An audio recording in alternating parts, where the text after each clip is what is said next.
सर्व पक्षांनी जे आहे याच्यात एकत्रित बसून आपलं राज्य शांत कसं राहील याच्याकडे लक्ष दिलं पाहिजे. मी ती तयारी ठेवली. मी अगोदर राजीनामा दिला. आज म्हटलं कोणी तर त्या मी राजीनामा दिला.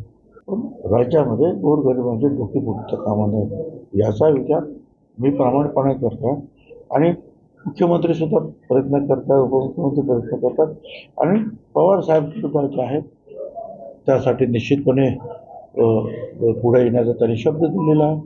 काँग्रेस पण तेच म्हणत आहे आणि उद्धवजी ठाकरे ते पण म्हणतात की शांतता प्रस्थापित झाली पाहिजे. आणि हे जर सगळे एकत्रित बोलतील तर मला असं वाटतं की राज्य जे आहे शांत निश्चितपणे होईल.